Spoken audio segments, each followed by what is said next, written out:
Welcome to the Obojima Podcast. My name is Jeremiah, and this is Adam and Ari. And we are the writers of Obojima, a fun D&D campaign setting with a lot of whimsical and eccentric and interesting ideas and concepts. And today you'll be joining us to hear about our potion brewing system, how to brew potions in D&D.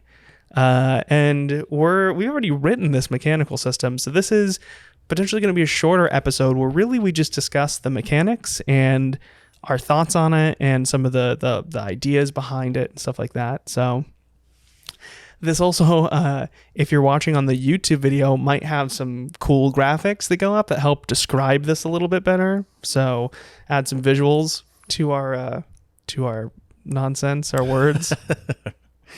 Our word formations. Our word formations. So yeah, the potion brewing system. So when I came up with Obojima and stuff like that, and was coming up with concepts of fun things to do, I really, really loved the cooking system from Legend of Zelda. And I'm not going to hide my inspirations. There's no point in me dancing around to this topic. I had just finished Breath of the Wild, and I was like, oh my gosh, I love cooking. Cooking's so much fun. I love the little ding, ding, ding, ding, ding, ding, whatever noise made. All bouncing. It was a good time. It was interesting. Sometimes it was really annoying. It was discoverable. It was right? discoverable. That's what I loved about it. And that's a really, and I think that adds on to something that we've done with this is not only are you discovering ingredients in Obojima when you're going around, but you're discovering bits of lore. You're learning about the world when you find these ingredients, and I love that. And so we, this idea, this concept, let's do potion brewing. That feels like something we can do. I'm sure there are other third-party D&D versions of potion brewing, but I started messing around with the idea and what it would look like, and I came up with what I thought was something really interesting, and it all falls back onto my failed robotics engineer and making a little computer. And the idea is having, a couple tables of potions and having each ingredient have numbers associated with them. And by adding up the sum of multiple ingredients, you get a number associated with one of the tables. So super basic concept. For example, I'm going to make up some numbers here, but if you get a boomberry, which has, 3 attributed numbers, one for whimsy, utility, and combat, a piece of amber, and a wind bloom, flower, each one of them will have 3. That'll be on the screen, but each one of them will have 3 numbers associated with them, and each one of those numbers is associated with one of their tables. And by adding the 3 whimsy numbers together, the 3 combat numbers together, and the 3 utility numbers together, you will produce the 3 sums or 3 new numbers based off of the highest one from there. That is the potion that you brewed. So let's say those numbers equaled out to combat at 17, whimsy at 12, and utility at 11. Combat at 17 is the highest, which means those 3 ingredients brewed the combat potion. Mm-hmm. And so it's a little bit of math. It might be a little confusing at first, but then again, so is D&D. So the tables are super helpful. The tables are super helpful. It's you have to do three addition equations. So I believe in everyone. I think they've got it. And so, it produces a potion. And what that does, and I think what that does differently than all of these other third-party potion creation systems, is it allows players to create their own recipes, which is the same thing, the same experience you got from Breath of the Wild, where you go, what happens if I add 3 rocks together and a mushroom and a pepper? And it's like, oh, it makes absolute garbage. Cool. Dubious brew. And you get the same effect where you get to uncover a recipe that brews a potion. You might find multiple recipes that brew the same potion. But it's a discovery. That's the aspect of it. And so for us, I thought that was such an interesting system for you to go and explore and collect ingredients and take them back to your little shop or take them back to your little portable, alchemy kit and set it up and brew something and see what it does. And in order for that to happen often and occur on a more regular basis, we had to stretch the normal understanding of potions. And so in a regular D&D game, there's common, uncommon, rare, very rare, and legendary are the rarity systems. In ours, we have common, uncommon, and rare.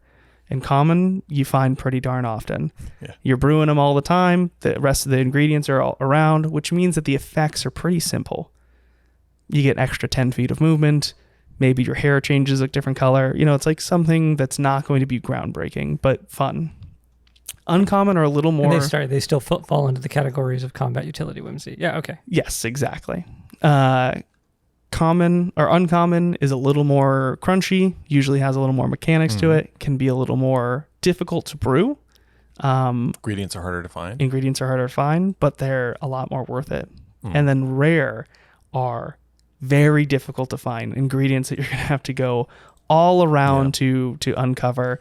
It is a quest in itself. And so you're only going to brew one of these, maybe a campaign, a couple. It's just not very common for you to produce these. And so the effects are big and sometimes permanent. Yeah. And so, that's kind of the general concept behind potion brewing and the mechanics that we built. And also, like, you're not allowed to just chug-a-lug multiple potions. Like, there is a sort of limiter that you've built in to say, like, okay, greedy potion maker, like, I want to chug 8 different kinds of potions to, like, become Superman, and that's not going to happen. Correct. Yes. Yeah, we've built in some safeguards to try to stop some dubious, mischievous players. One of them is... drinking a potion right after another potion does not stack. So potions no longer stack. It is one supersedes the other. Right, the most recent one. Yes, exactly. The next thing is you have a limit. Most people have a limit on how much gut potion you can brew in your stomach, and it'll cause potion sickness if you're not careful, where you drink the latest brew and it's too much and you end up spitting it up and losing the potion and not gaining effect. Yeah. But sometimes you gotta try. Sometimes you just gotta, it's worth it. Yeah. Like if you drink a potion and you're in a fight and you're trying to survive and all of a sudden things go sideways and you're like, I've got one more potion. And, your parties are like, your buddies are like, drink it, like, get us out of this mess. And you're like, I could hurl. And it's like, we don't care. And you chug it. And then you got to, like, your fortitude then takes over. Yeah. And then either you succeed or fail. And I think another fun thing that Adam and Ari added into were potion mishaps, where what happens when you drink a bunch of potions and you can keep them down, and now you have 3 or 4 mixing in your gullet, and all of a sudden a random effect occurs to cause a bunch of interesting things. I don't know. I can't remember what any of them because are. we love tables. I'm just going to read one. Yeah. It says, you can no longer control your voice, causing it to randomly change in volume as you speak. This effect lasts for 1 hour. That's great. All of them are amazing. Yeah, they're a lot of fun. So it is a quirky kind of system, but I think it's really, really strong, and I think people will really enjoy it.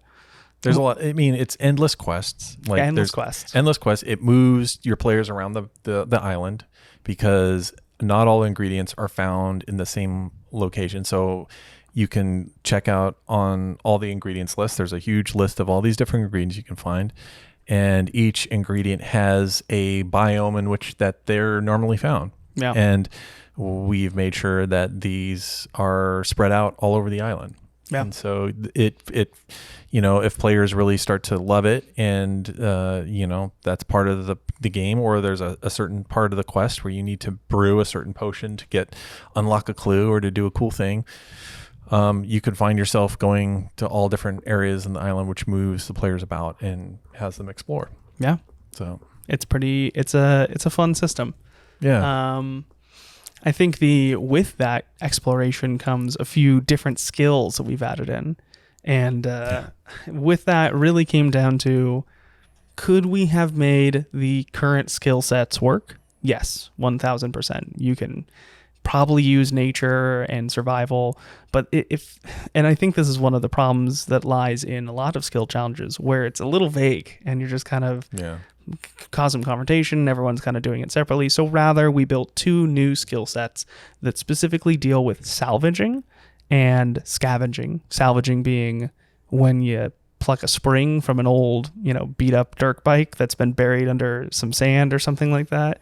Or scavenging is when you're finding, a little raspberry companion for you to pluck and throw into a potion or something like that.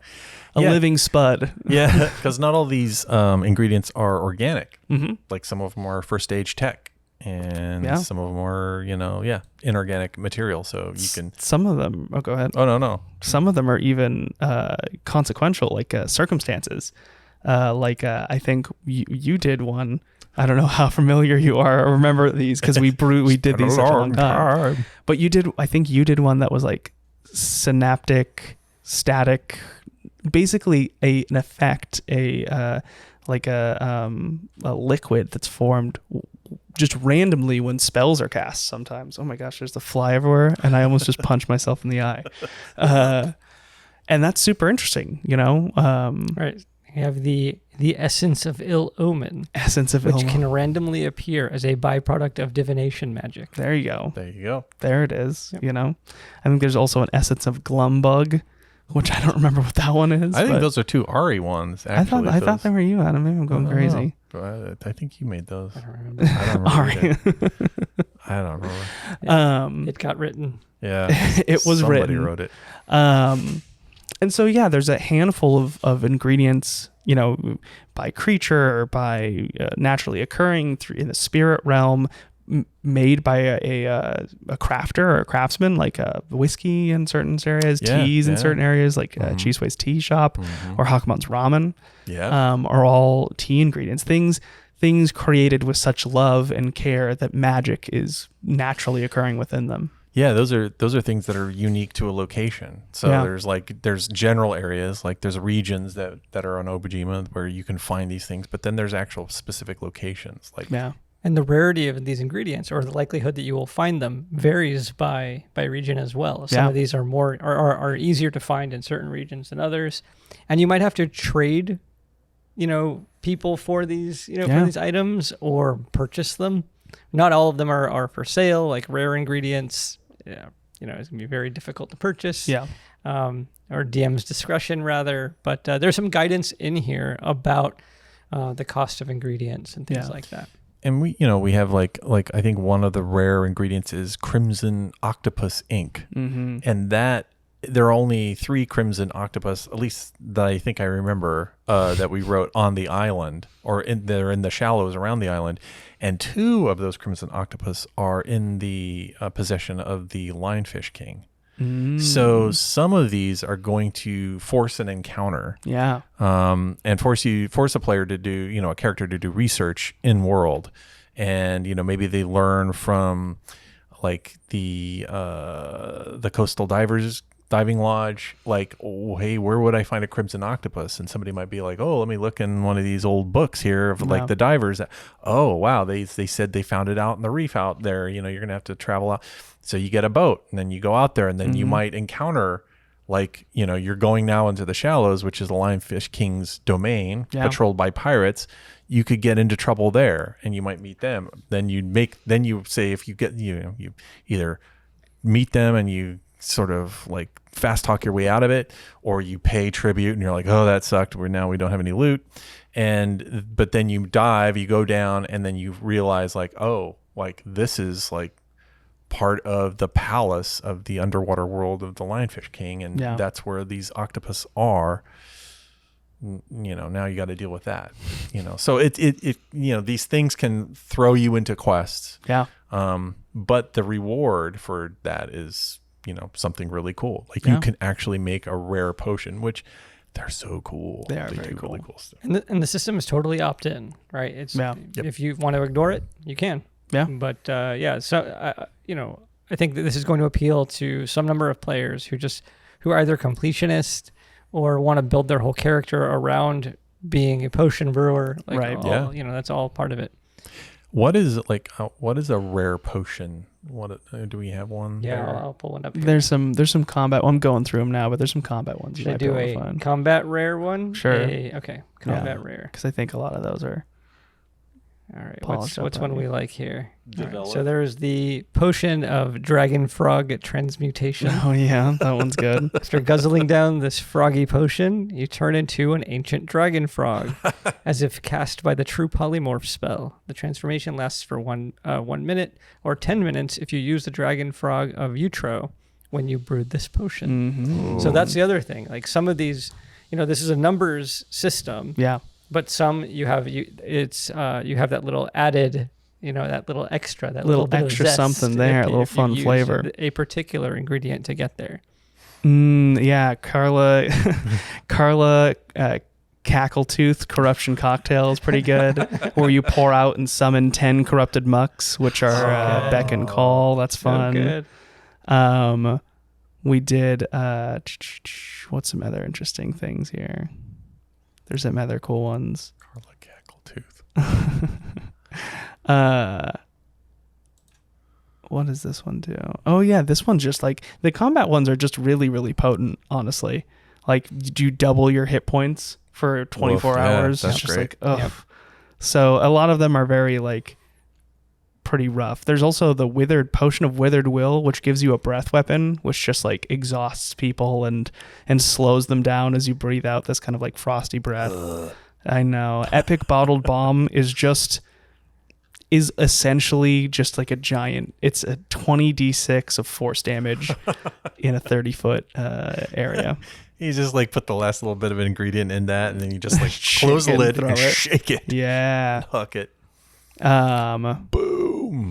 Yeah, this one's interesting. Hero's Blade was a fun one. This one gives you a +3 attack bonus, but then this was also a little inspired by our friend Link. Basically, a creature hit by it no longer gains the benefits of its resistances and immunities. Oh, so it's like it's not like it's gonna deal a ton more damage, but like. This is the blade, the blade that's the bane of all evil type situation. Mm-hmm. You mark your blade with it and go and strike the Tarrasque, and now you can all deal damage to it accordingly. Yeah, that's cool. Just fun stuff. The whimsical ones are even crazier, and the utility ones are nuts too. There's a lot of them. There's a lot of crazy potions in here, which you'll be seeing very soon. But there's other stuff too. I want to talk about the ingredients and kind of the fun bit of lore that we've included with each of the ingredients. And art. It's true. Oh my gosh. Yeah. 130 unique art pieces for all of them, which was just endless. Wow. Yeah. It's so fun to see that all come in though. Every now and then I'll see more and if I've been quiet, I've just been staring at a lot. Yeah, exactly. But with them, I think there's a thing Tolkien does in his writing that I think is really, really good, which is he'll describe a fact about the world that you didn't care about in a way that's important to the character you do care about. A la Sublumine, which is a flower that I remember very distinctly that grows on the graves of kings. And it's like, why would you care about that? Well, because it's said when a father, King Gondor's looking at the grave of his son, and he's, I think it's actually, no. Theoden, yeah. Yeah, Theoden, yeah. He's looking at the king, and he gives this bit of information. Sublumine, it only blooms on the sun, the graves of kings. And they're like, wow, that's information I'll have forever. Yeah. And I think that's really interesting, not to say that this is as emotionally important, but when you gather this bit of ingredient, when it's connected to a story, and then you read the little, the DM hands the player the card or gives them the bit of information, says you can read this, and they get to learn about it. That's really interesting. And there's a bit of the world that player has learned about and might hold on to, which I think is really important. Yeah, I think you're right on, because it's like they're like when you're talking about a world, you develop a lexicon, like a jargon about it. And the more in-world words you're using, the more it starts to feel real. And so, like, as a DM, if you could just read through the ingredients section, you're basically not only learning about the potion system and like what all these things can do, but you're learning about where these things are, like where they're located. And then you're also learning, like, there's also just fun little lore tidbits that we've put in there. Yeah. That, this, like, there might be a fruit, but that fruit grows on a certain tree in a certain area, and that these certain people love, Yeah. So then you're like, oh, okay, I could build a little mini adventure around that. I could build an NPC that loves it, or I could also, use it in some way in an adventure that, is significant. So there's just all these like fun little story tidbits that you can throw in there. And then also, as a DM, when you're describing sort of, a character walks through a town or a village or goes through a grove of trees, and then they're using like, oh, you see like a bunch of boomberries, like, or there's the, little bora bugs that are running around, and you're like, oh, it just starts to make the world feel more real and also more sort of unknown. Yeah. Like, the DM is using words that I don't know what they mean. Yeah. What is a boomberry? What is a bora bug? Like, what are these things? What's an apper carrot? Like, like, how do I find out more about them? And when you do study it, you find that there's a little bit more depth there, because we've added a little bit of depth for each of these things, and then the DM can kind of run with that. So it gives the world a sense of depth, like kind of like what Tolkien does to an nth degree more, but because there's this whole Silmarillion that supports and is like the roots of the Fellowship and all that. But yeah, Obojima's got it. I think it's cool. I think it's really interesting, and I think it'll be a tool that if a DM wants to use can really, like you said, immerse the players. With that, let's talk a little bit about some of the player options that revolve around potion brewing, because there are backgrounds and there are feats that both involve potion brewing in some capacity. I think there is, let me go to it myself, but I think there is the witch's background, which the apprentice witch specifically has to deal with it. Ari, are you on there already? Do you want to tell them a little bit about it? Yeah, I could. I can read it, or we can just. Yeah, you can go for it. All right. The ways of witchery are mysterious and often guarded by its practitioners. Whether you sought it out, or a witch recognized something in you, you came to apprentice for a witch or coven. Under their tutelage, you're introduced to Obojima's folk magic tradition, where you learn the rudiments of potions and other magical preparations. Although you may have trained under one for some time, you never officially joined one of the covens and are considered a witch without a crest.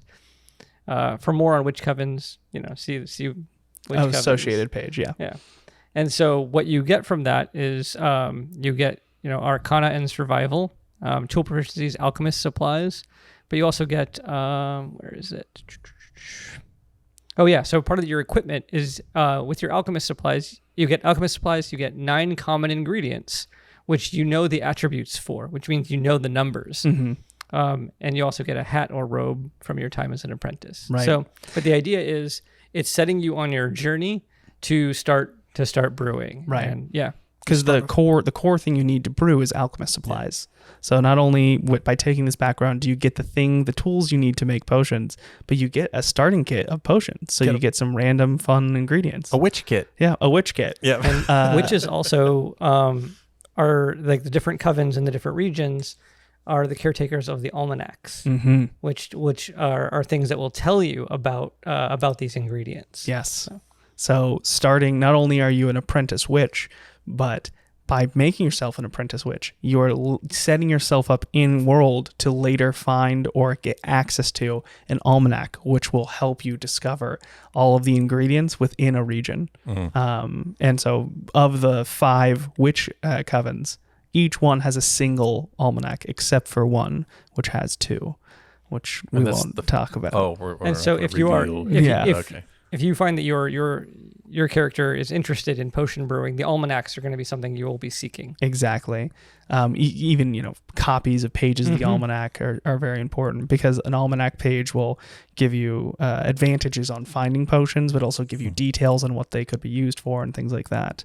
Another good player option would be the potion brewer feat, which your expertise and understanding of the magical potions and elixirs allows you to finesse ingredients and recipes of your specifications. You gain the following benefits, and this is really I am going deep into potion brewing, because what this allows you to do is pretty useful. When brewing potions, you can choose to take the second highest ingredient attribute number from your potion recipe instead of the first. So what that allows is, if you remember, harken back to our numbers game earlier, after combining 3 ingredients, you get 3 different numbers, and the highest number is going to be associated with one of the tables, either combat, utility, or whimsy, and you are required to take that. But as a potion brewer with the feat, you can finagle, you can add a little twist to your potion. And now your potion can be either of the 2 options. So a single recipe now brews 2 separate potions based off of the little twist you add in. Sorry, it's brews 1, but you have 2 options. Sorry, pardon me. The single recipe can brew 2 different potions, but you have to choose one when making it. And then the next thing is, when brewing a potion, you can roll percentile dice. If you roll a number equal to or lower than your level, you create 2 potions instead of 1. Whoa. And that's, at lower levels, it's going to be difficult to pull off, but at higher levels, that is going to be so useful and so fun. Imagine a 12th level character brewing their first rare potion and getting that. Yeah. Holy smokes. So a lot of fun. This is a character that is, we've set the rules before you, and this character breaks those rules in a major way, but in a fun way. That feat is attached squarely to one of the mechanics in this book. So exactly, if you're not playing an Obojima, or you're not playing with the potion system, this probably is not for you. Not for you. The last thing is a subclass. Wait, there's also Forager as a feat. Oh, there is Forager as a feat. Pardon me. Go for that one. Yeah. So this one you spent countless hours exploring the island, searching for ingredients. You gain the following benefits. So increase your wisdom score by 1 to a maximum of 20. Right. You gain proficiency in the survival skill. If you already have this proficiency, you instead gain expertise with the skill, which means your proficiency bonus is doubled for any ability check. Yeah. Okay. And then you produce twice the number of common or uncommon ingredients when foraging. So you get a lot. Yeah. You basically, if a singular foraging expedition might gain you a single boomberry or a collection of boomberries to be used, now you get a pile and maybe get twice or 3 times the amount. The right places to go. Which, a ranger combined with a sorcerer or witch or something like that, or someone who really doubles down on this, potion brewer and forager is going to have quite the capabilities when it comes to brewing. But yeah, that is also just another very, technically can be used outside of Obojima, but one of the special abilities really revolves around that core system. And then the last thing I wanted to talk about is the belly brewer. This barbarian subclass where they have an insatiable hunger for odd ingredients and combine potion ingredients to brew and make magical effects inside their stomach.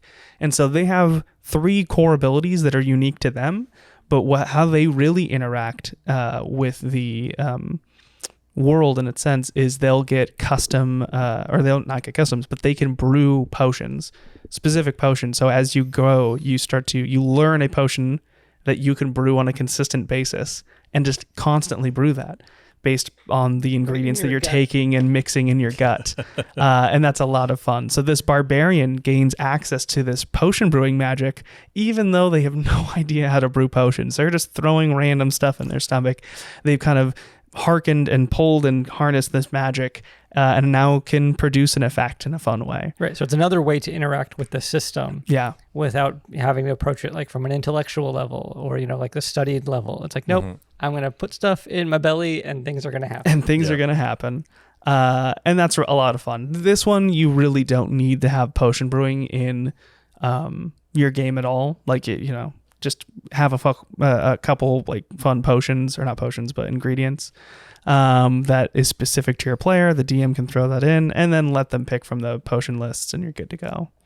So I will say you cannot pick a rare ingredient from this subclass because those are really, really potent and things like that. You can also only take potions from the subclass that are ingestible. So you can't take a potion that you might douse on a sword or pour out or throw, like the bottled bomb or other effects. I mean, can you take inorganic stuff and put it in your belly, like a spring? You can take inorganic. You can consume anything. The belly brewer is a lot unique of fun. individual. Very unique individual. Probably with terrible digestive health. But yeah, that's I think those are like kind of the core abilities and core features that players can use to interact with this mechanic system.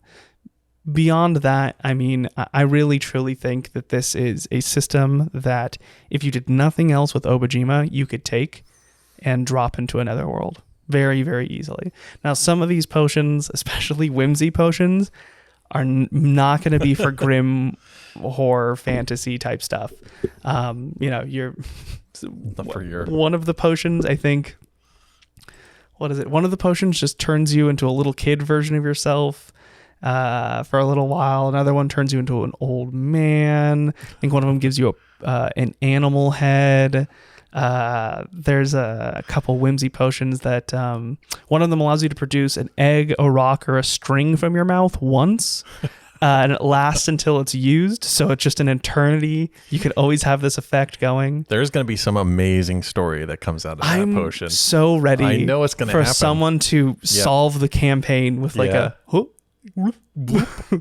on. I've never done this before, or anyone watching the YouTube video. Miles, can you produce an egg? Try to keep it still so you don't have to track it too much. Miles will probably do none of that. He'll put like a chicken there. Yeah, exactly. But yeah, this is, like I said, this is probably going to be a smaller episode. This is really just us going over some of the core abilities. Already found something. Sorry, I'm just going to say the title. Yeah. I'm not going to read what it does just because I want everyone to speculate. So this is a rare whimsical potion, and it's called Call of the Donkey King. Yes. Classic Donkey King. I'm sure it can be heard echoing over the Gale fields. Surely it can be. Yeah, I remember when we made that potion, we did a rant on it. We went that was a 5-minute conversation, but turned into an hour and a half. And it has ramifications too. Like it branches out, and it's significant. Yeah, the Donkey King caused the Gulf War. If you didn't know. If you didn't know. Yeah. Fool me once. Fool me once. Shame on you. Fool me twice. You can't fool me again. I can't be fooled. Can't be fooled. Ain't fooling nobody. That's some George Bush impersonations for you. Oh yeah. For anyone really. We do Sean Connery and we do George W. Bush and the Donkey King. Well, again, I feel so bad for people that like they must be able to tell when we're on our 4th episode for the day because it's just nonsensical. It just devolves into madness. Yeah, it really does. And with that, I think we will go ahead and wrap up this episode. Thank you so much for joining us on the Obojima Podcast. My name is Jeremiah. This was Adam and Ari. You can tune in on Apple Music, Amazon, Spotify, Discord, YouTube, all of those sorts of things. Follow us there. Leave some comments. Give us your best George Bush in the comments. Can you do audio files on YouTube? Probably not. All right. Well, thank you so much, and we will catch you next time. See ya. Bye-bye.